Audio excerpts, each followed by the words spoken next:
हे guys, IBPS PO pre को अब बहुत कम टाइम बचा है। जैसे कि मैं एग्जाम डेट देख पा रही हूँ 23rd 31st अक्टूबर। बहुत कम टाइम बचा है। एंड ये वीडियो मैं इसलिए बना रही हूँ ताकि मैं आपकी मॉक टेस्ट से रिलेटेड सारी क्वेरी दूर कर पाऊँ कि मॉक टेस्ट कितने दिन पहले देना बंद करें, अभी कितने मॉक टेस्ट देने चाहिए, मैंने कितने दिए थे। इससे रिलेटेड मैं आपकी सारी क्वेरी दूर करूंगी और आपके मॉक टेस्ट के जो भी स्कोर हैं आप मुझसे पूछ रहे थे, मैं उस सारे बारे में बताऊंगी इस वीडियो में। तो चलिए स्टार्ट करते हैं। कि जैसे कि आप लोगों को पता है कम टाइम बच चुका है। एंड मॉक टेस्ट आप ये कर सकते हैं कि डेली 2 मॉक टेस्ट तो लगाएं, क्योंकि एक एक घंटे के 2 मॉक टेस्ट देना आप इतनी बड़ी बात नहीं है, आप आराम से दे सकते हैं। एंड सबसे बड़ी गलती यही होती है कि हम सिर्फ मॉक टेस्ट देने पे ध्यान देते हैं, हम उनको एनालाइज करने पे ध्यान नहीं देते। तो वो भी बहुत जरूरी है, क्योंकि वीक सेक्शन पता होना भी बहुत जरूरी है कि हमें हमारा क्या सेक्शन वीक है, हम किस में कम स्कोर कर पा रहे हैं।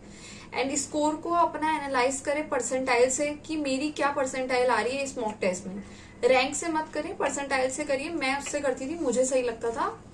और स्कोर रही स्कोर्स की बात, तो आप अगर, क्योंकि ऐसा होता है कि हम जब घर पे बैठ के मॉक टेस्ट दे रहे होते हैं तो एनवायरनमेंट पूरा अलग होता है। आप बिल्कुल शांत बैठ के लाइब्रेरी में घर पे बैठ के मॉक टेस्ट देते हो, कोई डिस्टर्ब नहीं करता।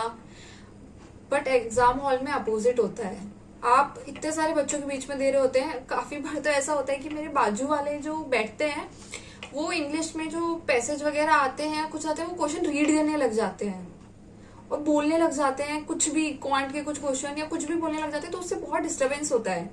उनको आप बोल सकते हैं अपने जो भी उस रूम में सुपरवाइजर की, इनको शांत कर लीजिए, मुझे डिस्ट्रैक्ट हो रहा है। फिर भी वो काफी बार होता है, आप इतनी बार नहीं रोक पाते बार बार, क्योंकि आप भी डिस्ट्रैक्ट होते हो। तो ये सब चीजें होती है जिसकी वजह से थोड़ा बहुत तो फर्क पड़ता ही है। और रही आप पूछ रहे हो आपके स्कोर्स कितने आने चाहिए, तो जो कट ऑफ है, जैसे कि मैं लास्ट ईयर की कट ऑफ देख सकती हूँ। लास्ट ईयर जो भी कट ऑफ थी, तो जो एवरेज रहा है वो इतना ज्यादा नहीं रहा कट ऑफ का। क्योंकि लास्ट ईयर, जैसे लास्ट 5 ईयर्स में जो जनरल की कट ऑफ की अगर मैं स्पेसिफिकली बात करूं, लास्ट ईयर 49.75 थी, फिर 50.5 थी, 2020 में 58.75, 2019 में 59.75। क्योंकि उस टाइम लेवल अलग होता था, अब लेवल थोड़ा पहले से इम्प्रूव हो चुका है एंड वैकेंसीज भी ज्यादा आ रही हैं। तो आप सोच सकते हो कि अगर आपके मॉक टेस्ट में 60-65 तक आ रहे हैं, कट ऑफ अगर आप 50-55 जनरल की लेके चल रहे हो 55 तक और 65 तक आ रहे हैं, तो ये अच्छा स्कोर है। क्योंकि कट ऑफ से मार्जिन रखना थोड़ा अच्छा होता है, इस पे आप रिस्क नहीं ले सकते। एंड क्योंकि इस चीज पे ध्यान देना भी जरूरी है। एंड जैसे कि आप सब लोगों को पता है कि आरबीआई असिस्टेंट भी, उसका नोटिफिकेशन भी आउट हो चुका है।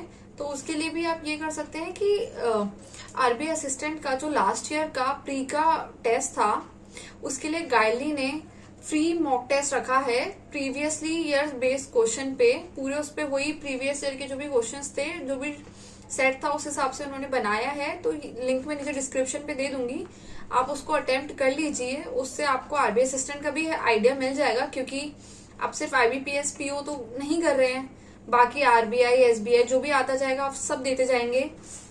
एंड हाँ, क्योंकि मेंस के लिए भी आपको लास्ट में 40 to 45 डेज मिलते हैं, ज्यादा टाइम नहीं मिलता। और सारे एग्जाम एक के बाद होने वाले हैं। आईबीपीएस पीओ प्री दे रहे हो अभी आप, फिर मेंस दोगे, फिर एसबीआई दोगे, फिर आरआरबी का मेंस, क्लर्क का मेंस दोगे, ऐसा सब ये चलता रहेगा।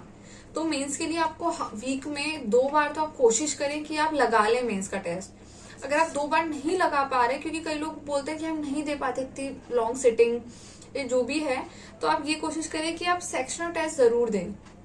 और डिस्क्रिप्टिवली आप कुछ ना कुछ, जैसे इंग्लिश का कुछ ना कुछ मटेरियल आता है, एक पैसेज की बुक आती है, मैंने भी एक बुक परचेज की थी, वो मैं आपको बता दूंगी। ऐसे आप कुछ भी परचेज करिए जिससे आप पैसेज बेस्ड कुछ रीड करते रहिए। जैसे टॉपिक बेस्ड कोई ऐसे के टॉपिक बेस्ड बहुत सारे उसमें पार्ट हो, आप वो रीड करते रहिए।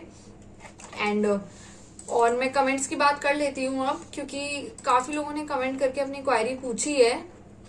जैसे कि पूजा सिंह ने भी पूछा है कि दी मेरा आरआरबी पीओ का मेंस दिया है इस बार, बट ना आरआरबी क्लियर प्री हुआ है ना आईबीपीएस क्लर्क प्री हुआ है, पता नहीं आगे क्या होगा, बहुत डर लग रहा है। ऐसा काफी लोगों के साथ होता है कि आरआरबी नहीं निकलता, उनका आईबीपीएस एसबीआई दोनों निकल जाते हैं। अगर आपका क्लर्क नहीं निकल पा रहा कोई बात नहीं, क्योंकि उसमें स्पीड बहुत ज्यादा मैटर करती है प्रीलिम्स में। आईबीपीएस पीओ में वैकेंसीज भी ज्यादा हैं, उसका लेवल भी थोड़ा अलग है, तो आप उस पर फोकस करिए। आप ये इससे डिसाइड मत करिए कि मेरा आरआरबी में नहीं हुआ तो मेरा एसबीआई या आईबीपीएस में नहीं होगा, ऐसा कुछ भी नहीं है। और सौरभ यादव ने भी कमेंट किया है कि आपका जीडी एंड पीआई किस लैंग्वेज में हुआ था, तो एसबीआई के लिए पूछ रहे हैं वो। तो जीडी और ये सब डिपेंड करता है, क्योंकि ज्यादातर बायलिंगुअल ही होता है। वो बोल देते हैं कि जिसको इंग्लिश बोलना है वो इंग्लिश बोले, जिसको हिंदी बोलना है वो हिंदी बोले। अब जिसमें कंफर्टेबल है वो लैंग्वेज से कम्युनिकेट करिए, बस जो आप बोल रहे हैं वो बात रखने का तरीका आपको आना चाहिए। और एक ने पूछा है कि प्राण प्रिया मनोबन ने पूछा है कि SBI clerk working hours, work pressure, home posting, इस पे भी बताइए। तो मैं इसको आपको डिटेल वीडियो बताऊंगी। बट एसबीआई है तो सबसे ज्यादा अकाउंट्स उसी से लिंक है, तो ऑब्वियसली काम तो सबसे ज्यादा होगा उसमें। एंड उसके वर्किंग आवर्स तो क्लर्क के फिक्स ही रहते हैं। एंड होम पोस्टिंग क्लर्क को, एसबीआई क्लर्क की जो होम पोस्टिंग होती है वो घर के पास मिल जाती है। स्टार्टिंग में लड़कियों को मिल जाती है, बट बाकी भी कुछ टाइम बाद भी आपको घर के पास मिल जाती है। तो ये मैंने इस वीडियो में बताया। आप कमेंट करती रहिए, मैं सारे कमेंट्स का जवाब दूंगी। Thank you.